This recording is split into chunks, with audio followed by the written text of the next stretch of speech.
Hey everyone, this is John Bergman. I'm the Southwestern KHEAA Outreach Counselor, and today I'm going to be here to talk to students about their map to college. So before we go ahead and get started, please introduce yourself. Let me know where you're from. Tell me what school potentially you might be going to. Today we're going to be doing is talking to middle school students about their college experience potentially. So again, being successful while in high school to improve themselves and also be successful while in high school so you can get that college degree. But we'll go ahead and get started. I'm gonna give you a few minutes to get involved, get started, so get some more people on the chat. And then we'll go ahead and get started for the day. But again, please introduce yourself. Let me know who you are. Again, potentially tell me what major you want to be in when you grow up as well. And we'll get started from there. But again, please let me know who you are. And today we are going to be talking about your map to college.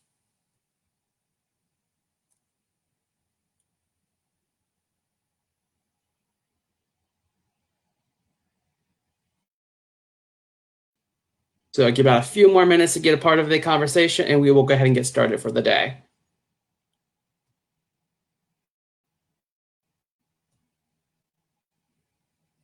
So I do want to thank the Warren County Public Library for inviting me in to talk to the middle school students of Warren County. And again, I am here to talk to you all about your map to college. So let's go ahead and get started.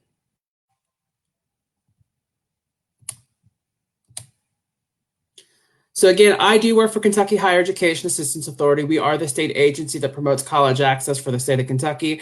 And we are here to talk to your students about their map to college today.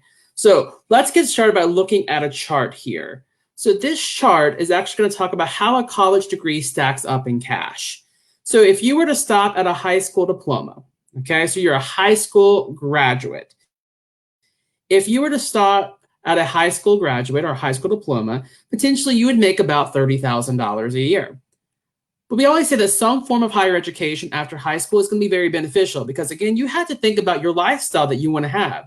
If you were to stop at a high school diploma, potentially you're not going to have that lifestyle that you want to have, being able to go on vacation, having that car, potentially that house that you want to have. So, for example, if I were to stop at a high school diploma, I would not be able to have that lifestyle that I have today. So let's talk about that. For example, I have a house. My house is $675 a month. For 1 year, that is almost about $8,000.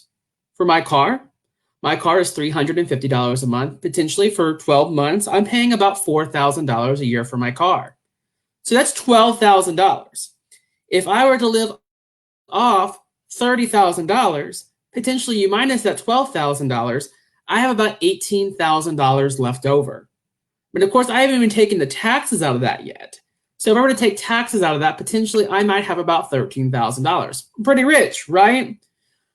Still no, because again, I'm going to have those utilities that I'm paying for. So I'm paying for life insurance, I'm paying for car insurance, water, sewage, electricity, garbage, internet, my cell phone bill. So those things are actually what I'm paying for as well. So potentially that's going to be more than $13,000. So living off $30,000 a year still can be hard, especially if you have kids. So we want to talk about potentially having some form of higher education after high school. You might decide to go into the military. That is a form of higher education. Or potentially you might go to some college where you could potentially get a certification or a diploma, which takes about 6 to 12 months to finish. Or you might decide to go for an associate's degree, which is 2 years of education. If you do that, you potentially are going to make about $36,000. Now, of course, those are just averages. There are people in the state of Kentucky who have associate's degrees and they make pretty good money. Now, for example, if you want to be a mechanic, electrician, plumber, or potentially a welder, you can make a lot of money. So again, think about what you want to do and what kind of lifestyle that you want to live in. For example, you might decide to go to school for 4 years and get that bachelor's degree. If you do that, you're going to make about $46,000 a year. Now, of course, that is an average. There are people who have a bachelor's degree and they make more than $46,000. And of course, there are people who have a bachelor's degree and make a little bit less. But of course, you may decide to go on and get your master's degree. Now, the average person with a master's degree in the state of Kentucky makes about $61,000 a year. Again, there are people who make more. There are people who make less. But say, for example, you want to be a scientist, or potentially you want to be a professor. You might decide to go for that doctoral degree. If you go for a doctoral degree, potentially you're going to make about $82,000 a year. But say, for example, you want to be a doctor, a surgeon, a lawyer, maybe a physical therapist, a pharmacist, or potentially a psychologist. You're going to go for that professional degree, which means you're going to go to school for about 7 to 12 years of education. Yes, that is a lot of education, a lot of time you're putting in for your education, but is it going to be worth it in the long run? The answer is a big, giant yes. Because the thing is, yes, you're going for several years of education, but at the same time, though, you're going to be a professional in your field, so you're going to make a lot of money. For example, you might be a lawyer who makes potentially $90,000 to $150,000 a year, depending on what type of lawyer you want to be. You might be a doctor and might be really good in the field that you want to go into, and you might make $250,000 a year. So again, potentially it is a lot of education, but it will be worth it in the long run. So what is your destination? So these are occupations by average salary and required level education in Kentucky. So for your doctors, you potentially are going to make about $159,000 a year. Your pharmacist make about $126,000 a year in the state of Kentucky. Your orthodontist make about $88,000 a year. Okay, so $88,000 a year for an orthodontist, which is pretty good. Your veterinarians make about $80,000, and your average lawyers make about $75,000. Now, of course, depending on what kind of law you go into, you can make a lot more than that. But of course, you have your doctoral degrees. So your superintendents might make about $129,000 a year, and your history professors, okay, they make about almost $60,000 a year. Then, of course, you have your master's degree. So potentially that's going to school for about 5 to 6 years after high school. You potentially, if you want to be a physical therapist, make about $84,000. Your nurse practitioners make about $96,000, and your statisticians make about $80,000. So pretty good money there. But I want you to look at number one under bachelor's degrees. Say, for example, you want to go into computer and information systems, and you want to be one of those managers. You're going to make about $113,000. Now, you might be saying, Johnny, why is this person who's going to school for 4 years making more than half of the people who go to school for about 5, 6 to 12 years of education? Well, the reason why they're making a lot of money is because we live in a very technological world nowadays. We need people who are fixing our technological issues. So again, potentially you're going to have a company who's running off technology. And of course, if we're running off technology, are you going to pay that person a lot of money if that technology goes down so they can fix it? The answer is yes. For example, not only that, your hospitals, do they run off technology?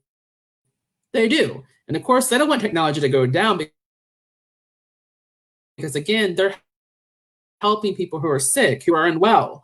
And of course, they pay a decent amount of money, so potentially $113,000 a year, because again, they want to make sure those people stay safe and they're not becoming sick, or potentially that technology is going down that's helping them. So again, you want to make sure that you know how much money potentially you're being paid in your field. And since technology is a big field nowadays, you potentially might want to go into that field. And of course, if you look at number one under post-secondary certification, now that's going to be 6 to 12 months after graduating high school. Potentially, you might become an electrical and electronics repairers, commercial industrial equipment operators. They're going to make about $60,000. And again, that's only a 6 to 12 month degree, so a diploma or certification that you can actually obtain, and actually obtain that within 6 to 12 months after graduating high school and make a decent amount of money. It's very impressive. So I want to hear about you all, okay? Your hobbies. So potentially you might play a sport. You might like to volunteer somewhere. You might like to build things. Potentially you might like math or science, or potentially you play an instrument. So can you receive a scholarship for each of these things?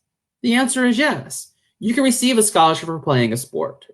You can also receive a scholarship for volunteering.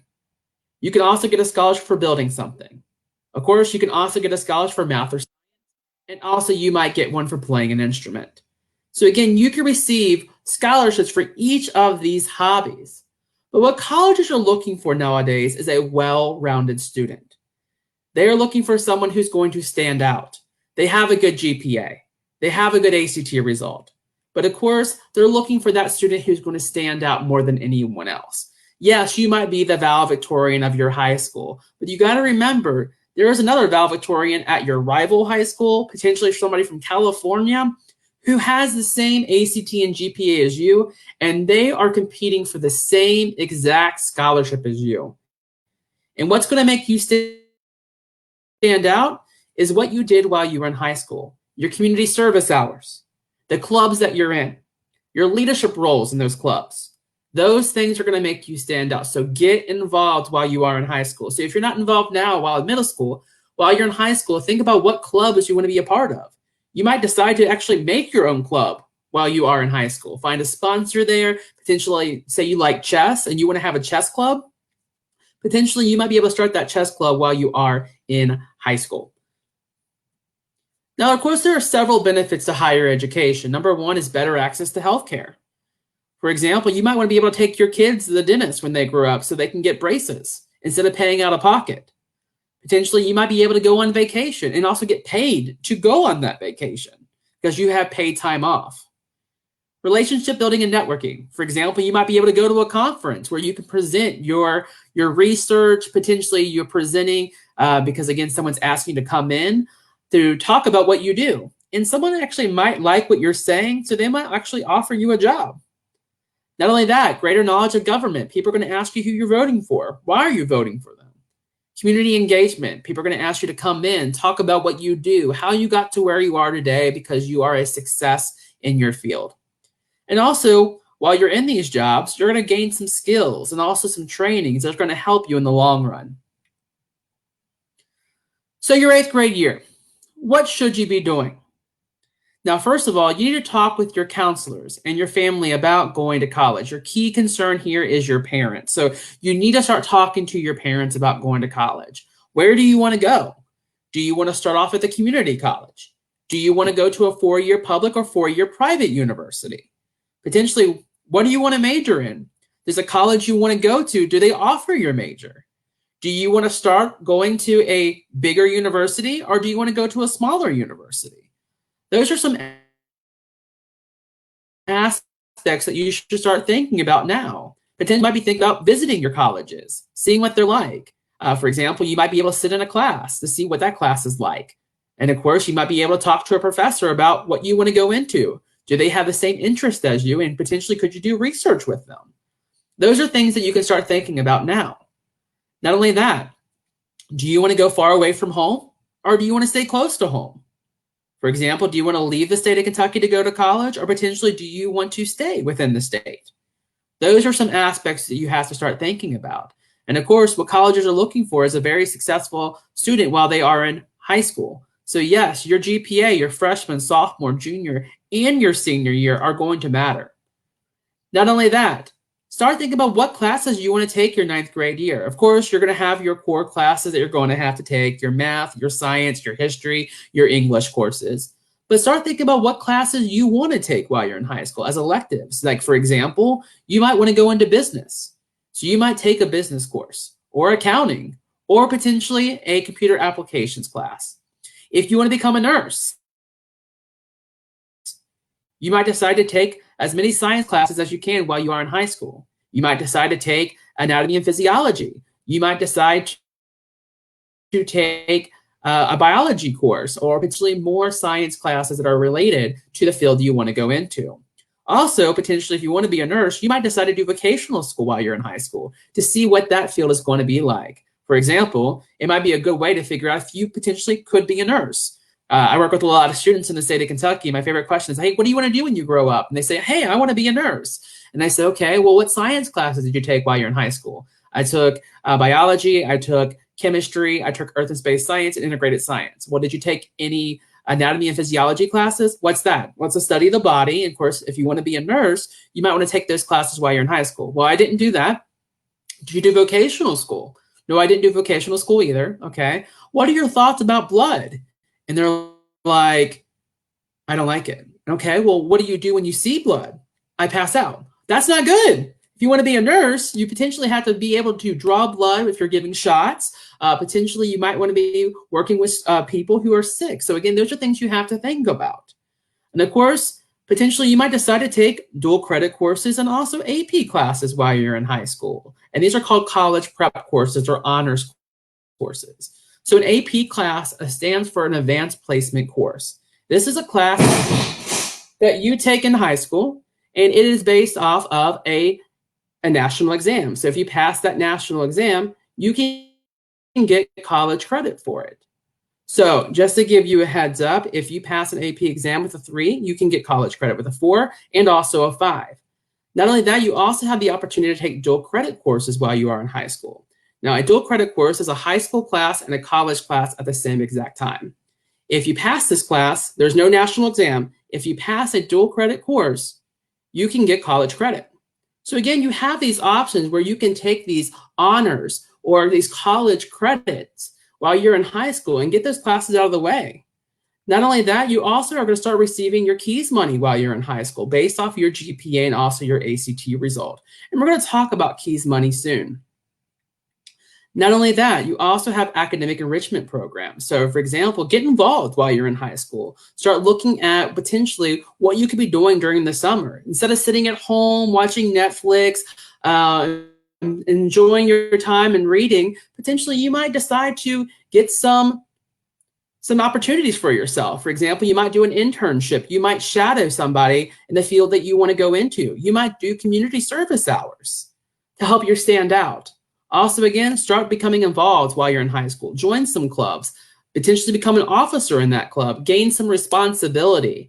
And by doing so, you're going to become that well-rounded student that colleges are looking for. Then, of course, start planning now and earn those good grades. So again, GPA is going to matter. They want someone who knows that they can be successful while they are in college.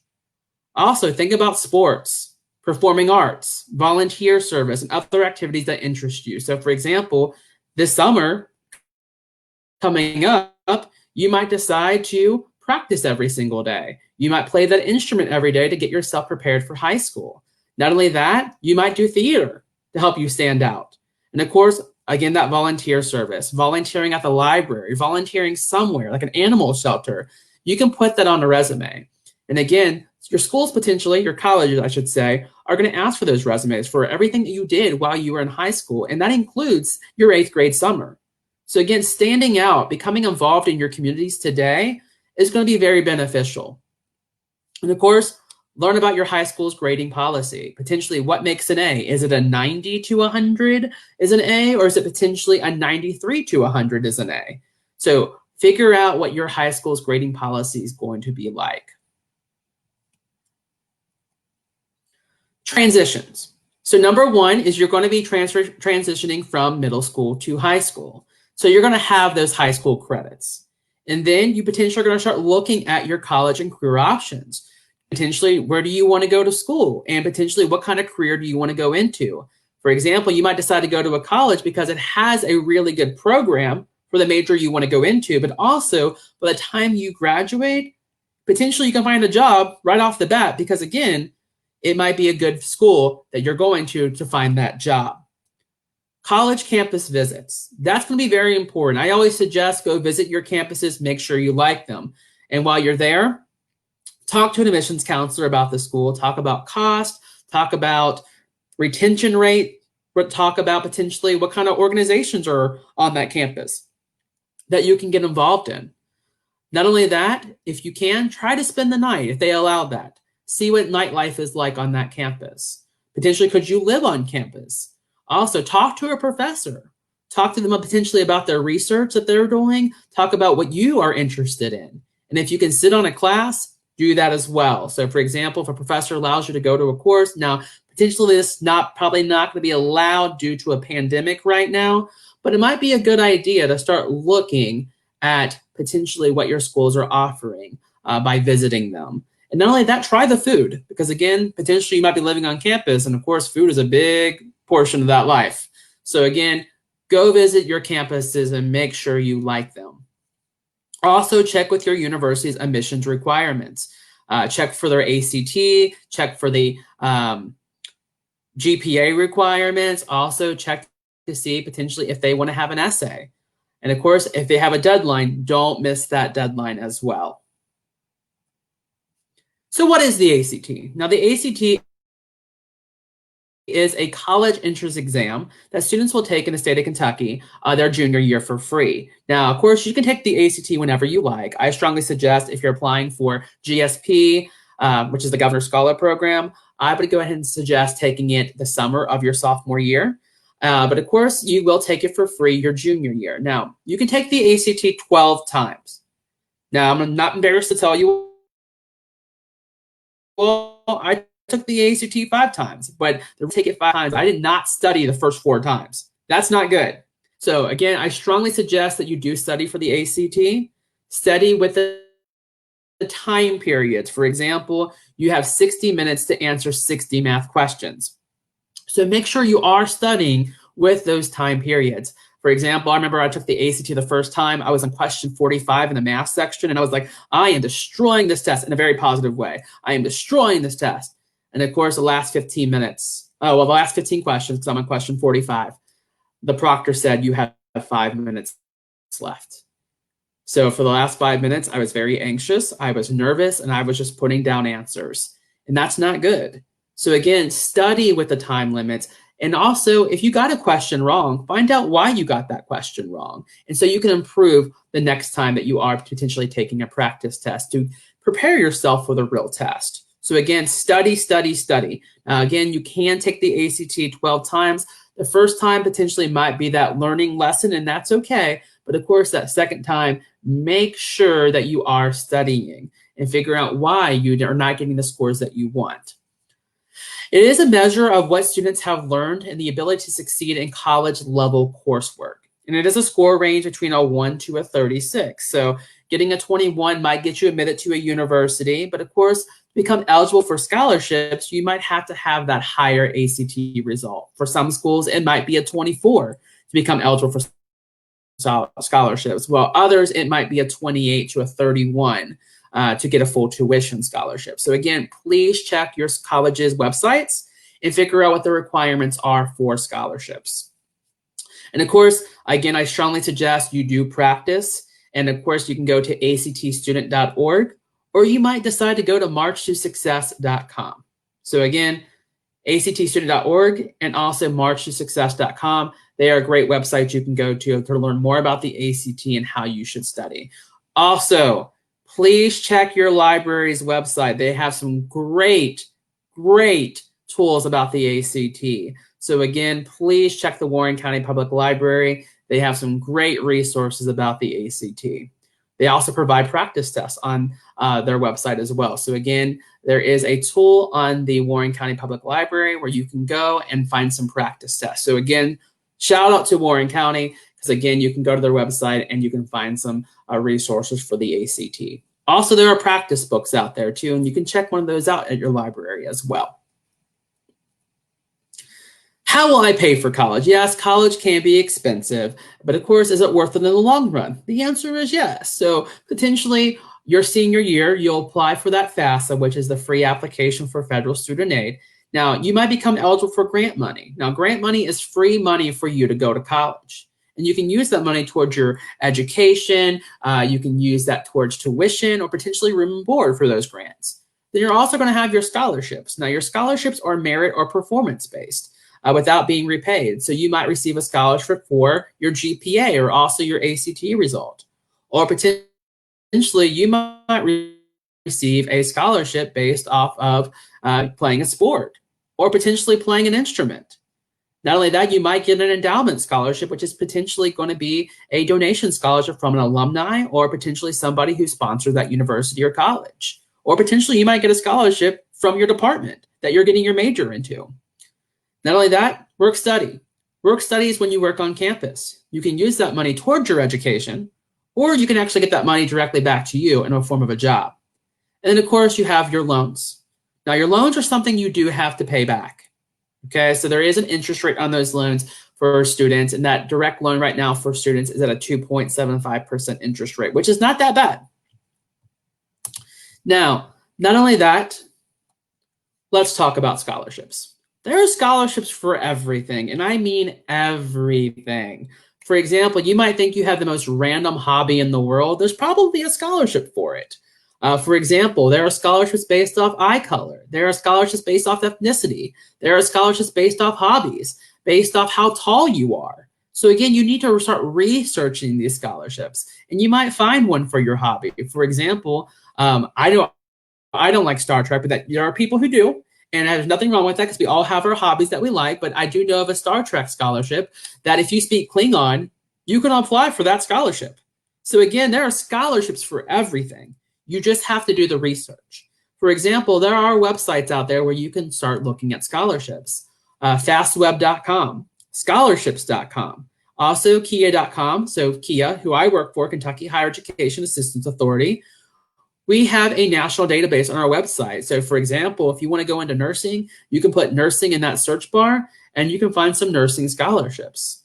So again, please look out for these scholarships. You don't just have to be a senior to apply for these scholarships. You can be a freshman, a sophomore, a junior in high school and start looking at scholarships.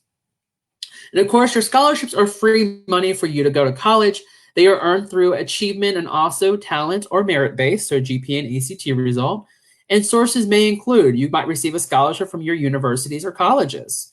You might receive one from an organization which you belong to. So you might be an FFA, you might be an FBLA or Beta or National Honor Society. And those are scholarships you can apply for. Not only that, you might be a part of your local church. And the thing is, your church might offer a scholarship that you can apply for. You might be a part of the Boy Scouts or the Girl Scouts. There are scholarships for that you might be able to apply for.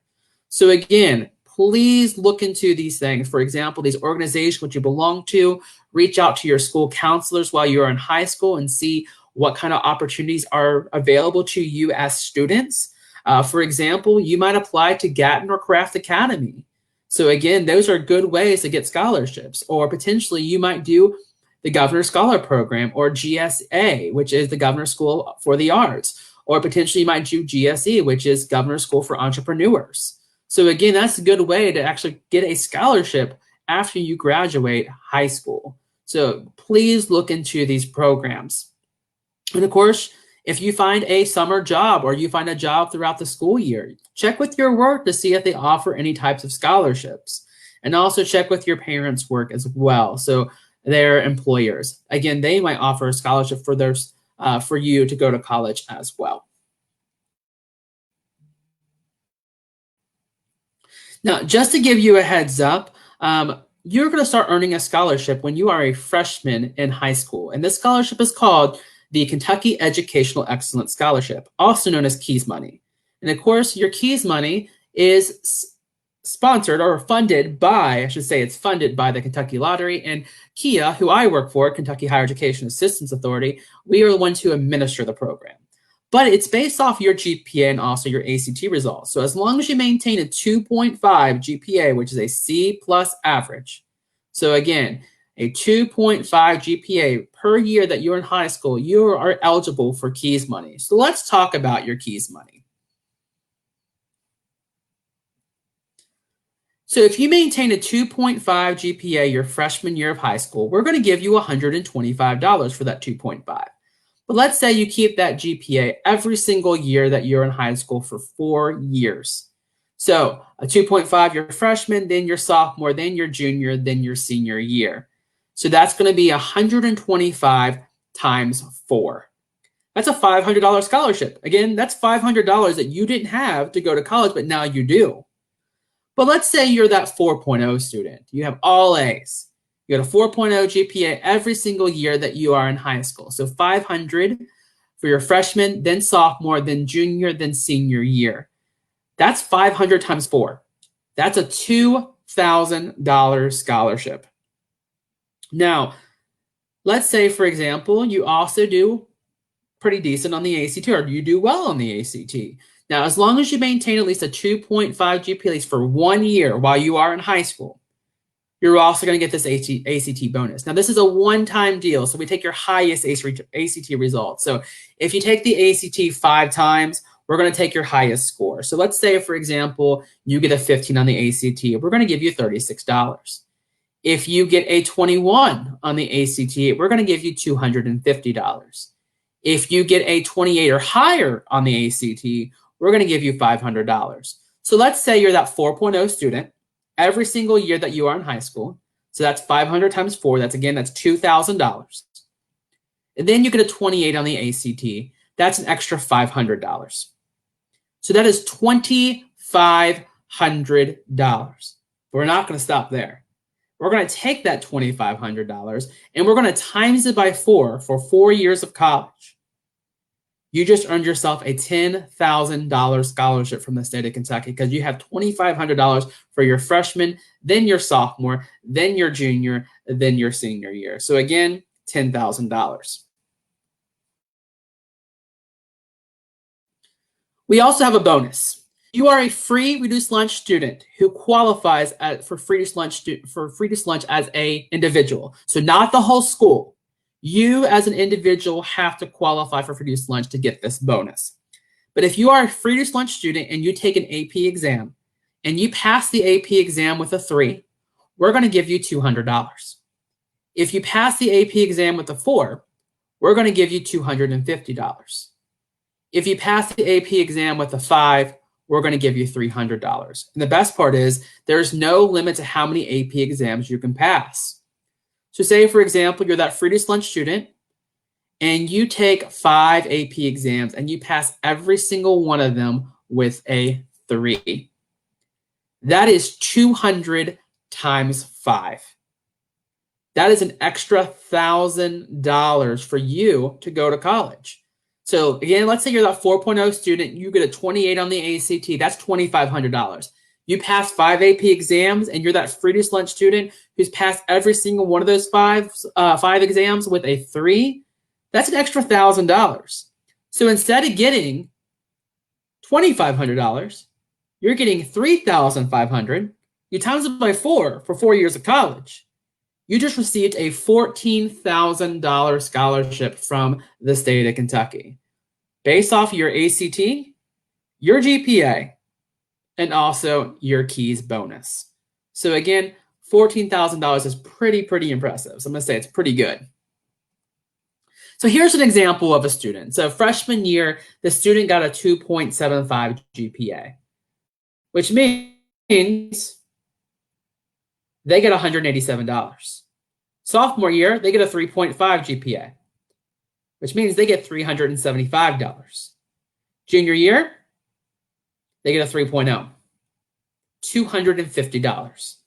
Senior year, 3.75 GPA, which is pretty good, $437. They get a 24 on the ACT, they're going to get $357. And then they take an AP exam and they get a 4 on it, and they're that free reduced lunch student, $250. You add it all together, and what do you get? $1,856. Now we're going to times it by 4 for 4 years of college.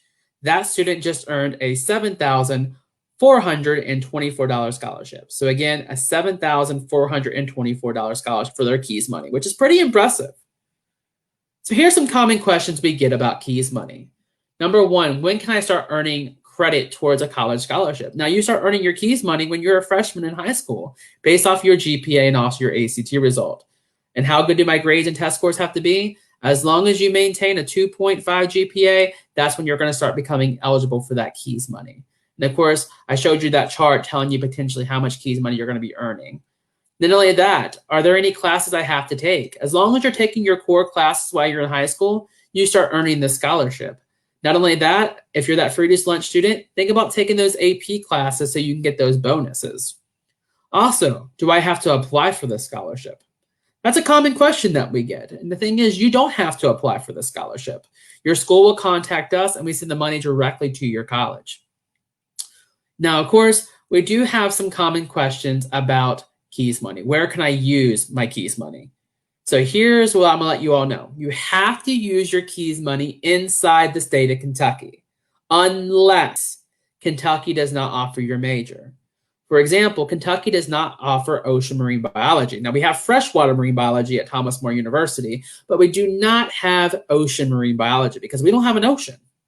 And since that's true, you can actually Again, if we don't offer the major, you can actually look into the Academic Common Market. It is a partnership that we have in the state of Kentucky with our states that surround us a little bit. So usually these schools and these states are in the southern part of the United States. So again, it's called our Academic Common Market. If we do not offer the major, you can check to see what schools that are a part of our Academic Common Market do offer it, and you can take your KEAS money there. So again, you can only take your KEAS money outside the state of Kentucky if we do not offer the major, but it has to be a part of our Academic Common Market. To see a full list of majors that we don't offer in the state of Kentucky, and also to see what schools will take your KEAS money, you can go to cpe.ky.gov. Again, that website is cpe.ky.gov. Again, you can visit that website and it will tell you the majors that Kentucky does not offer and what schools will take your KEAS money. Now, it is an application process, so you do have to fill out some paperwork for your KEAS money to be sent to the school that you are going to. How to receive my KEAS award. Now, again, if you're going to a Kentucky university or college, we send the money directly to the university. Your schools will contact us and we send the money directly to the college. You have a 5-year span to use your KEAS money, but you can only use it 4 times. So for example, you might take a year off after high school. You still have 4 years to use it. But after that, say for example, you take 2 years off, you only have 3 years to use it. But if you take all 5 years off, you don't have KEAS money. Now, we do freeze KEAS money potentially if you're going into the military. So if you're active duty military, we will freeze your KEAS money, but there, of course, you would have to follow those restrictions there. Of course, there might be paperwork that you need to fill out. So again, we have to have proof that potentially that you were active duty. Do I have to be enrolled full-time to get the scholarship? To get the full amount of KEAS money, you do have to enroll full-time, which means 12 hours per semester while you are in college. Now, just to give you a heads up, 12 hours, which is typically 4 classes, does make you full-time, but we strongly suggest taking 15 hours per semester. Because again, it's called 15 to finish, and you have to have 120 hours to graduate from college, depending on where you go. Sometimes it can be a little bit more than 120 hours, but we strongly suggest taking 15 hours per semester. If you've never taken dual credit courses, AP classes, or you're not deciding to take winter and summer courses. So again, strongly suggest taking 15, but 12 hours per semester makes you full-time. But again, we strongly suggest 15 hours per semester because it's called 15 to finish. Do I have to have a certain GPA while I'm in college to keep my KEAS money? The answer is yes. For example, your freshman year, it is a 2.5 GPA. If you go below that GPA, you can lose your KEAS money while you are in college. Your sophomore, junior, and senior year, it is a 3.0 GPA, which is a B average. If you go below that amount, that GPA, you could lose your KEAS money. The only exception is if you have a 2.5 to 2.99 and you're staying on track to graduate, you can keep your KEAS money. But again, if you're not staying on track to graduate and you fall below that 3.0 GPA, you will lose your KEAS money. But you can get it back by bringing your GPA back up. What if my tuition and fees are already covered? So say, for example, you go to a university and you have your room and board paid for, you have your tuition paid for, and there's money left over. You can use that KEAS money for potentially buying yourself a laptop. You can use it for books and supplies.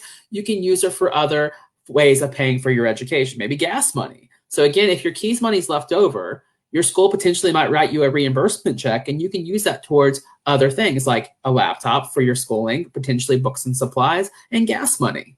Huge benefits right there. Now, also I'm going to give you a heads up too. So say, for example, you know that college might not be the right choice for you.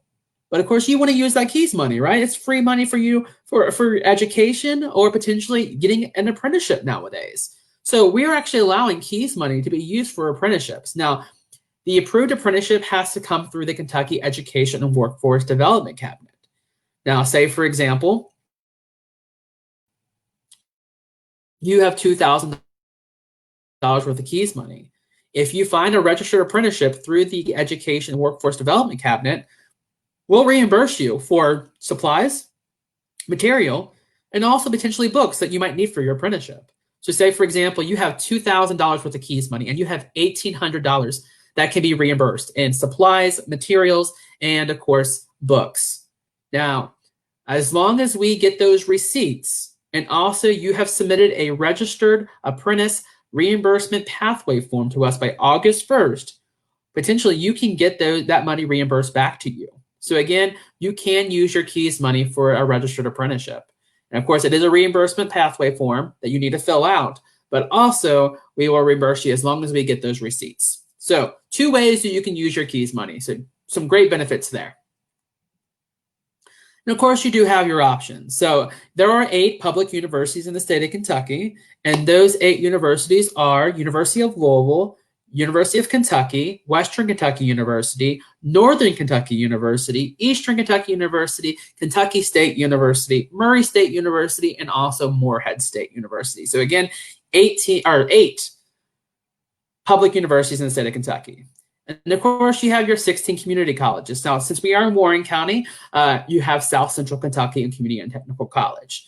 And of course, there are other ones as well. There's Owensboro, there is Maysville, there's Gateway, there is Bluegrass Community and Technical College as well. So again, there are 16 community colleges in the state of Kentucky that you can go to. So look at your options. And not only that, you also are going to have several private universities in the state of Kentucky you can go to. And some of them are going to conclude, so again, some of them are going to include Spalding, Bellarmine, Thomas More University. You have Asbury, you have Kentucky Wesleyan, you have Brescia, you have Transylvania. So again, you have several universities you can look into, but always go visit their websites and figure out what the requirements are, what majors they have to offer. Also, if you want to start exploring these majors and how much these schools are going to cost, we, for KHEAA, who I work for, we offer a book. It's called Getting In. You can find this book on our website. So if you go to KHEAA.com, click on Other Resources, which is a tab at the very top, you can click on Publications underneath that, and you can find that Getting In book. So again, that book is going to have information about how to pay for college, the admissions process, and it has every single Kentucky college in it. Tells you the admissions contact information, the financial aid contact information, how much it's going to cost to go there, their requirements for admission, and finally, every single major that college and university offers. So just to give you a heads up there. But again, I want to thank you all for letting me come out today to talk to you about going to college. And again, if you're a middle school student, start thinking smart about that and figure out potentially what you want to get your major in. What kind of college you want to go into as well. But I want to thank you all. And again, thank you, Warren County Public Library, for inviting me out to talk to you all. I hope you all have a great night. See ya.